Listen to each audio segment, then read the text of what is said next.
All right. Good afternoon, everybody. Welcome to Live from the Franklin Mineral Museum and the Fluorescent Mineral Capital of the World. So we're really excited that everybody has been really enthusiastic and is joining us for our first live stream. This has been a long time coming for the Franklin Mineral Museum. A lot of hard work has been put into it, both by Lauren Anderson, one of the advisory members on the Franklin Mineral Museum, many other the members of the Board of Trustees as well, and myself, John Postis.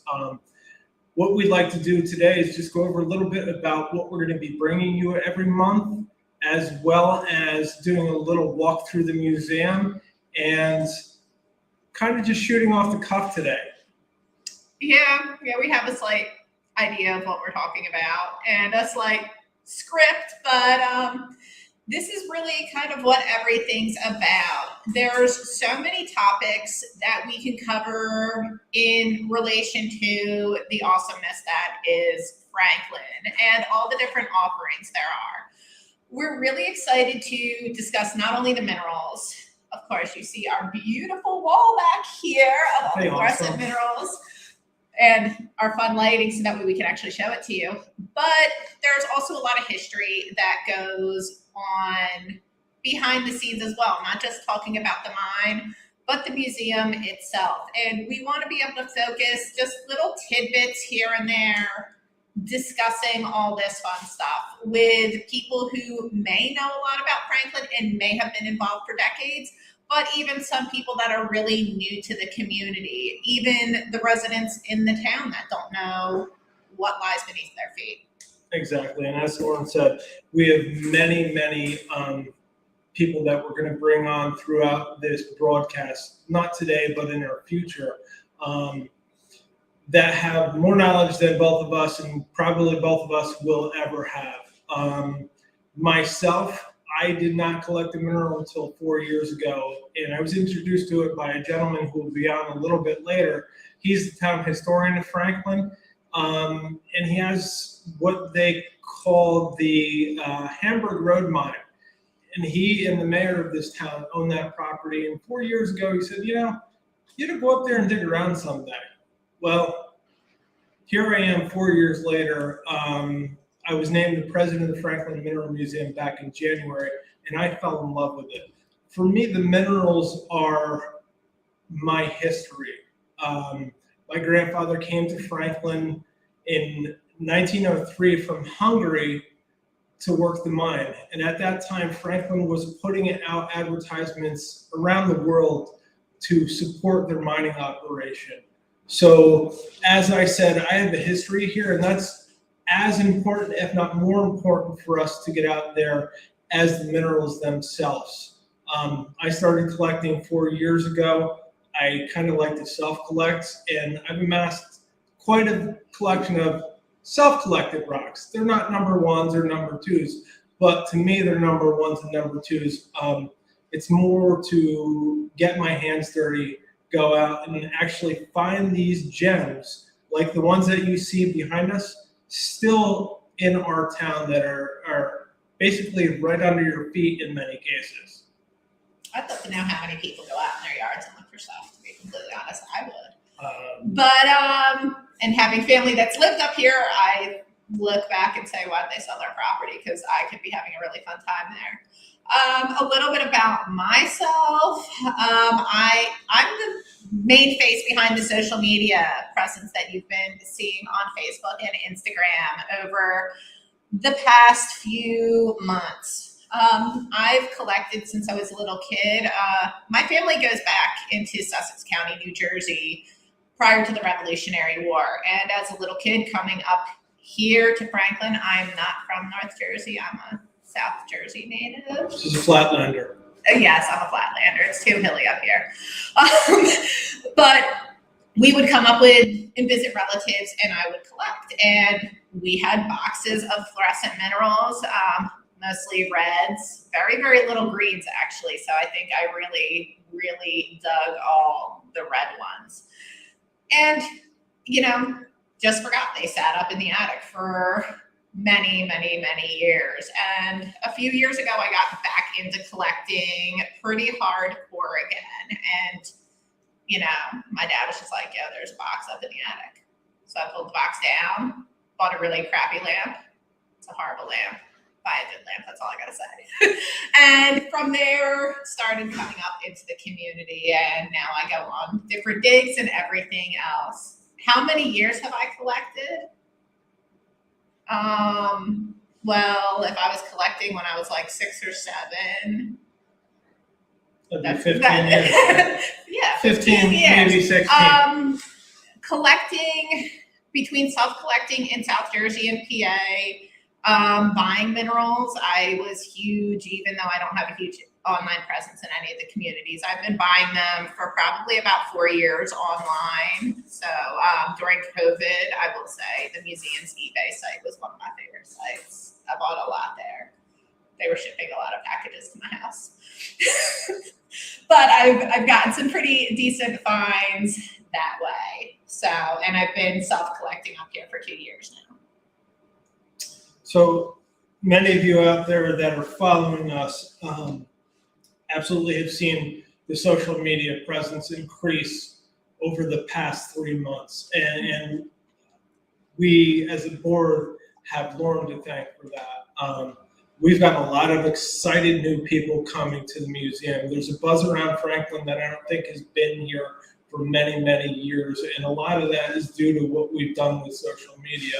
We have a board of trustees now that is proactive, that think outside the box, and we're willing to work as hard as we can to put Franklin on the map. There's a famous saying that goes around Franklin is that Franklin, New Jersey is famous everywhere but Franklin, New Jersey. We need to change that, and that's what we're trying to do. The minerals that you see behind us, in addition to many others, which are from Franklin Sterling Hill, are in museums all over the world. And we have them right here. They're in our backyard. And many of the new residents in town have come into my barbershop that and they have no clue what's here. So our idea is to get it out there and get the knowledge to these people. Part of these podcasts will touch on that and how we can ask for your help to start advertising us to your friends, your family, your kids.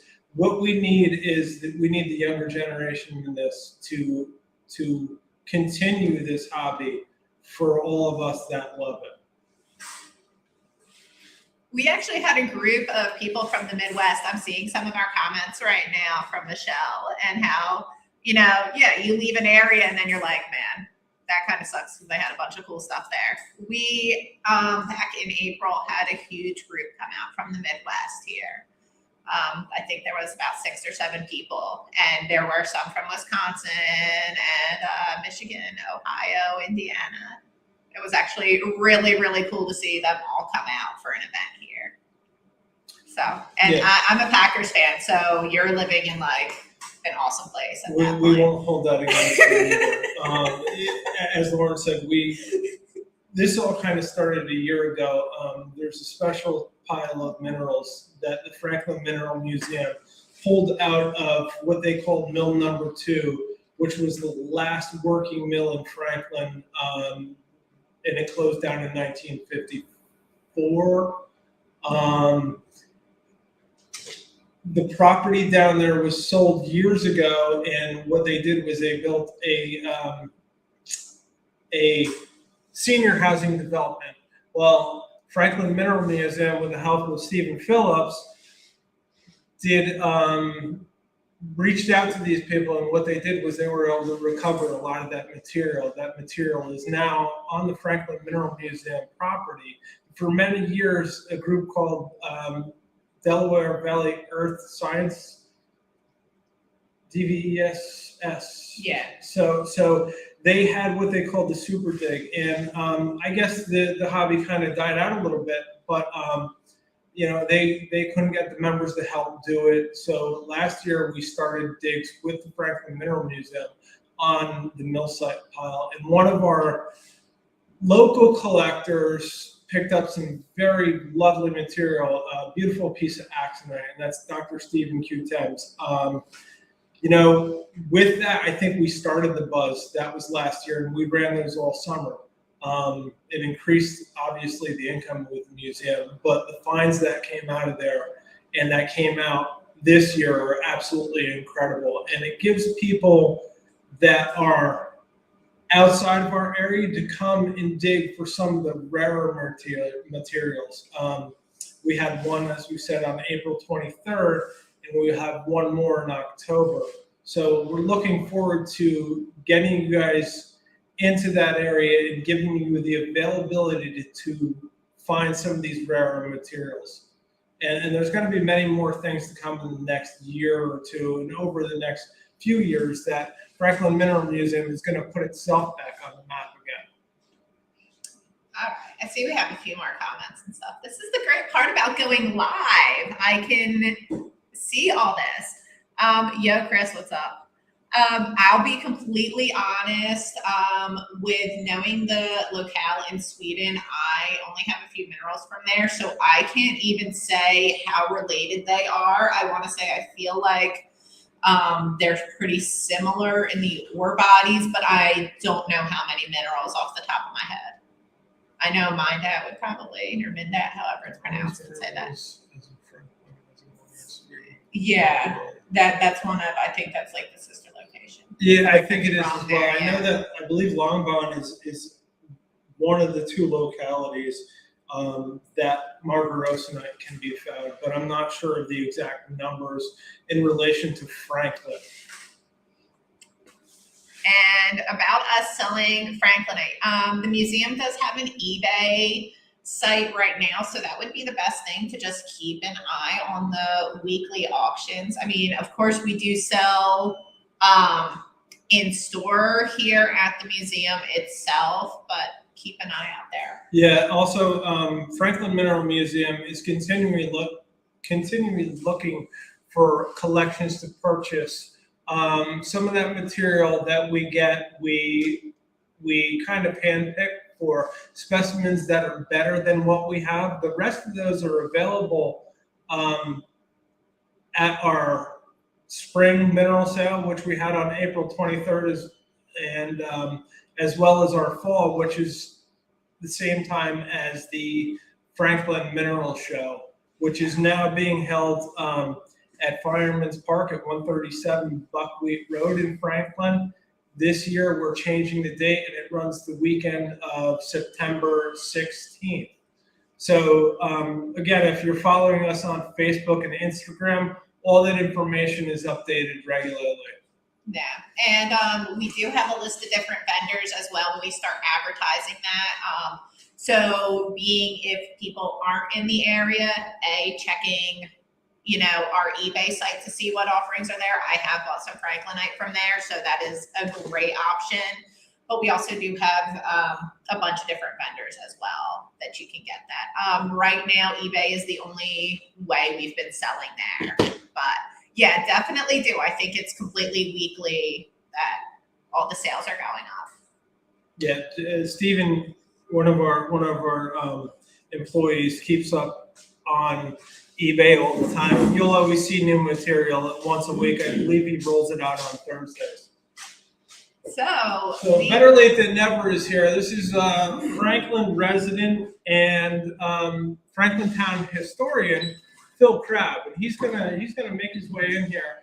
And Phil's gonna give us a little bit of history about Franklin and the New Jersey Zinc Company and its relations to Franklin.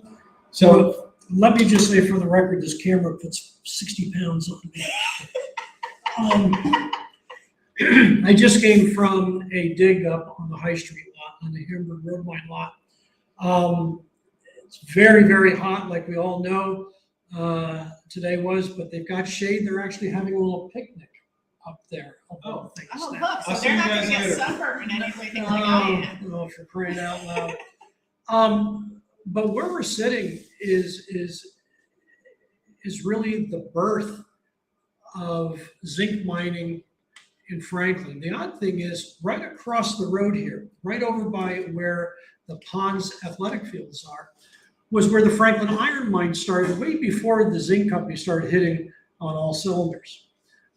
It was the nation's richest iron mine until the Mesabi Range opened up many years later.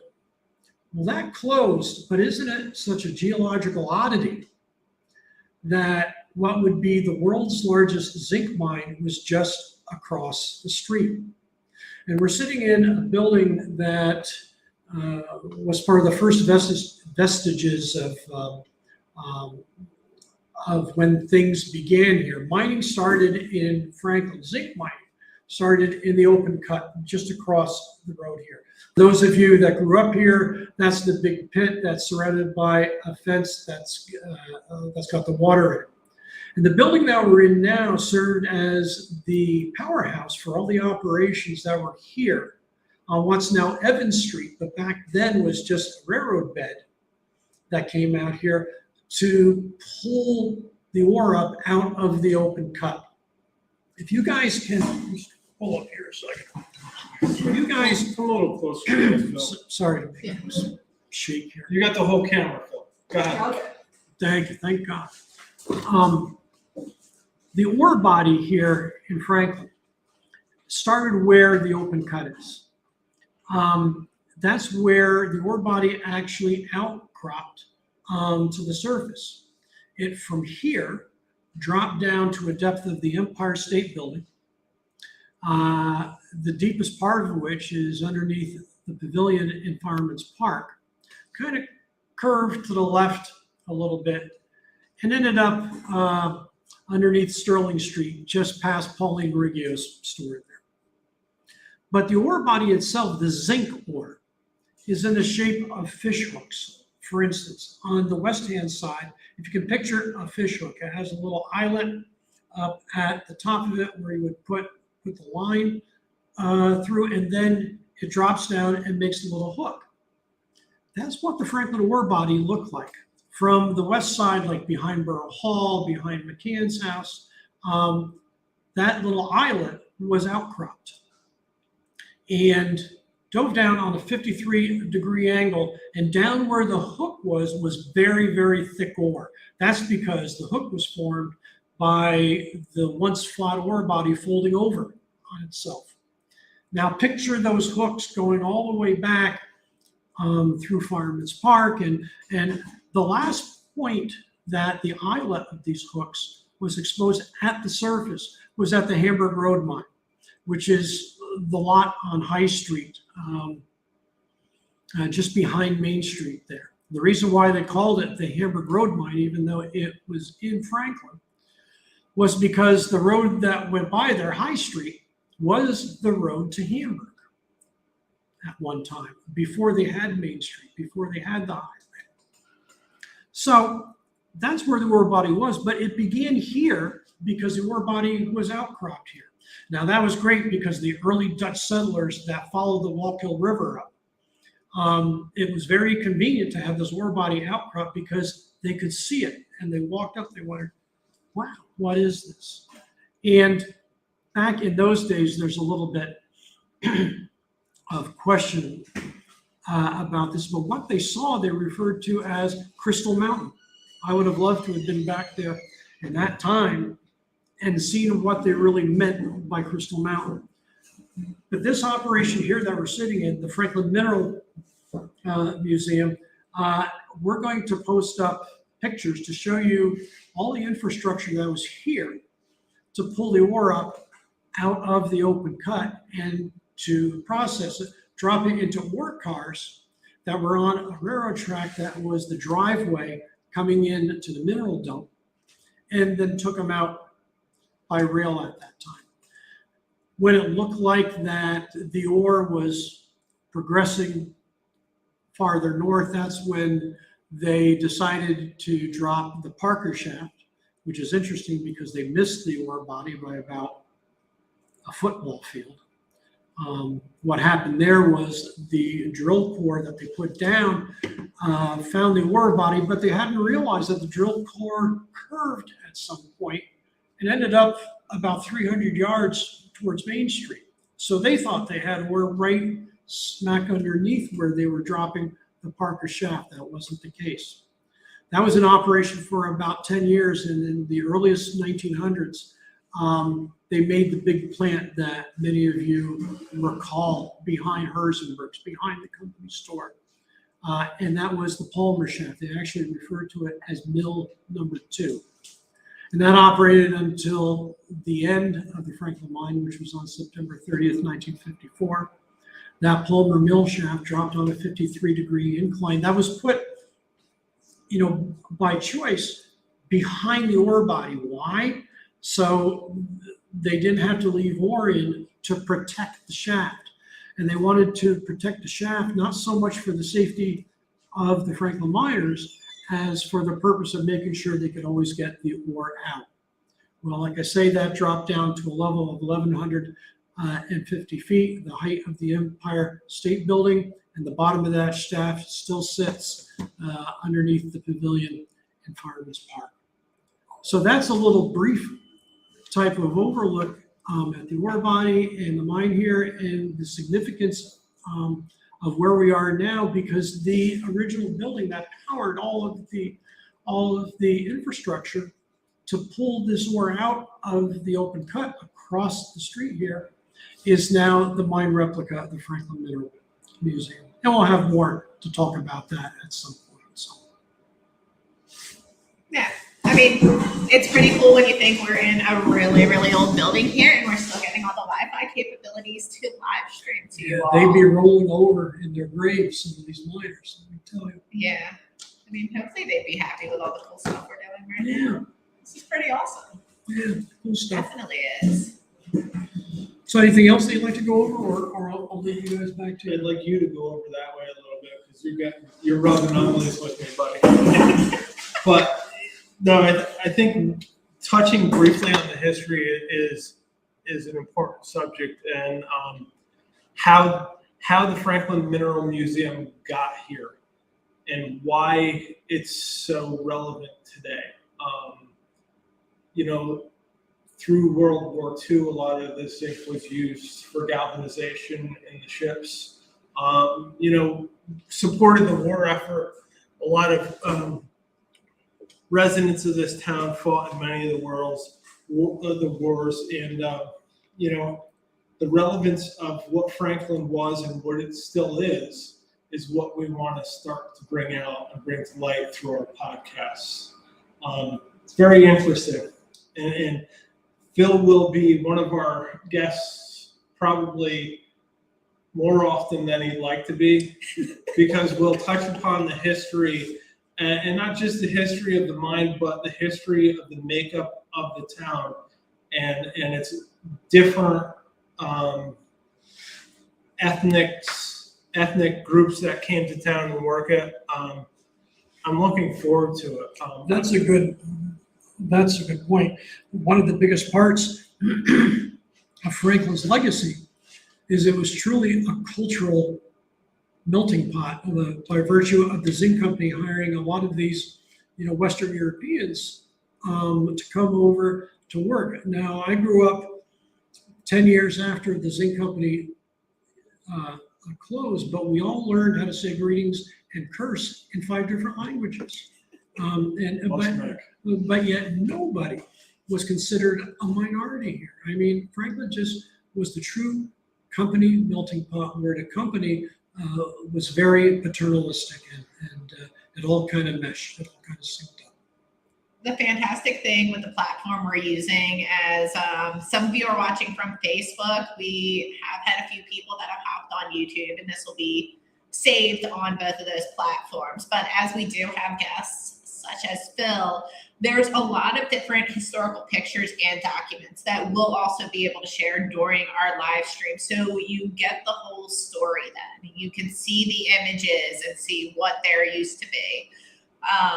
And the fantastic thing is with that is, again, we have the live questions. So we'll be able to answer those in real time. Kind of what's been going on Facebook a little bit when we posted stuff like that, but even better.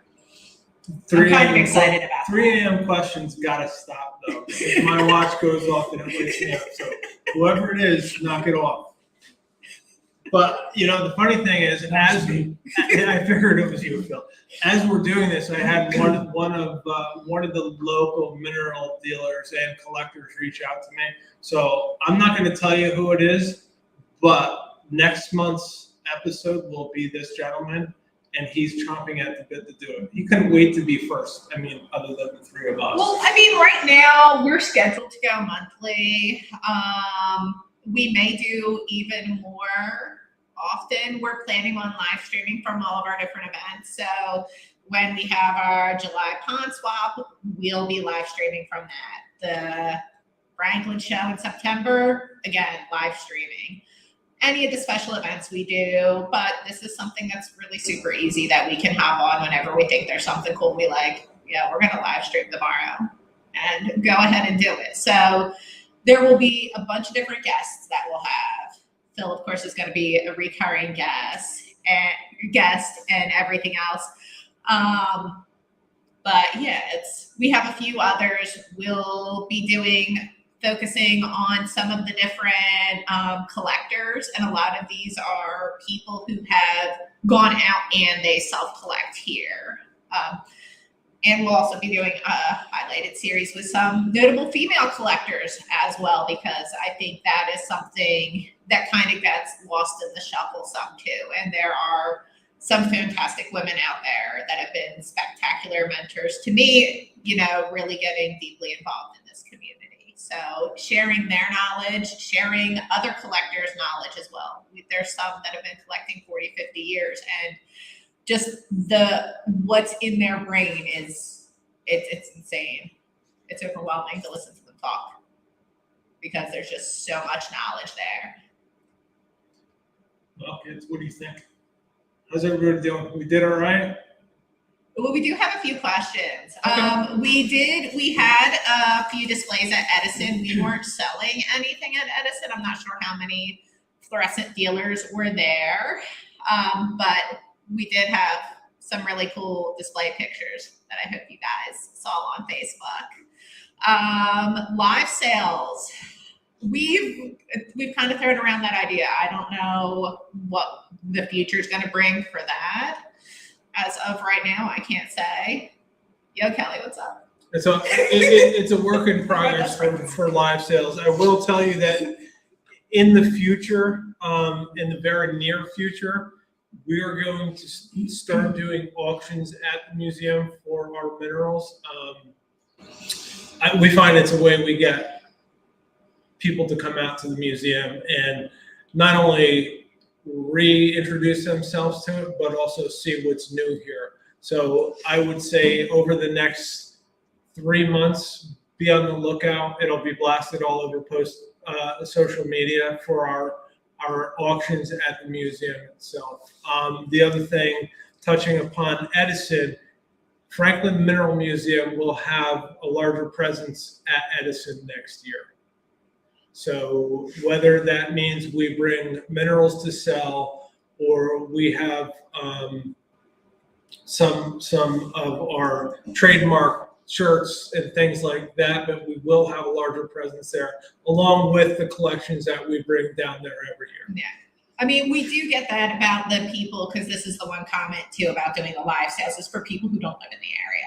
So we do have eBay. I mean, as we start getting more active in this, it could be even something where we have the eBay auctions, but possibly doing a live stream of showing the specimens that are going on there could potentially be a possibility. I mean, right now we're just dipping our feet into all the different options we have out there. I get it because, again, this is a 5-hour round trip for me when I come up here. So Piece of cake. But yeah, realize that my car we're just going to get her mileage. a plane ticket, and we're going to give her a bicycle. But Franklin is willing to think outside the box to deal its minerals. So I wouldn't say that a live auction would be out of the realm of possibility. No. Well, look, to the idea out of all this that we're doing is to get you guys, especially if you haven't been here for several years, to come back to the museum. If you look at these rocks behind us here, it's important to realize that there's little miracles going on there. It's not the fluorescent light bouncing off of the rocks. The fluorescent light disrupts the electron flow of each of these rocks. And what you're seeing are these rocks emitting light. It's rocks that emit light, and all the different colors represent the different types of minerals as they try to stabilize themselves from what's happening from the shortwave ultraviolet light. So it's really something, and if you notice too, that there's so many different ones, different types, that's what's unique about Franklin. There's the old saying that we all want to get through, and you know, that Franklin's world famous every place except for Franklin. We want to change that. Look at what's happening behind us. And everything that you're seeing is 1.2 billion years old. It hasn't changed form in 1.2 billion years. So here we've got a unique opportunity. It's in the same ore body. If you go a foot to the left towards Main Street, you've got gray country rock. If you go a foot to the right, you've got like Kittatinny limestone. It's a miracle as to all what you're seeing behind us, including gold, silver, nickel, 9 uranium minerals, copper. It's all from Franklin, and they could all be on the same rock. That's what's unique about the Franklin ore body. So come back to Franklin. Absolutely. We can't. But we can share for the people that can't get here, like the people in Europe. And stuff Oh, like sure. that. Well, Yeah, they, that's the they should come fantastic thing as too. well. I mean, It's worth Well, the of trip. course, it's absolutely worth the trip. Columbus made it. It's true. You came over with them, right? Are there any more questions from anybody out there? Somebody looking for your phone number, Laura? No. Oh, all right. No. I think we're going to wrap it up then. I think I mean, this is yeah. very successful. Thank you both, Yep, thanks for Bill, having me. Lauren, and we will see you all next month. Keep looking on social media, and probably the day before we'll let you know who our special guest is. So we're going to always make them wait. Like we were late today.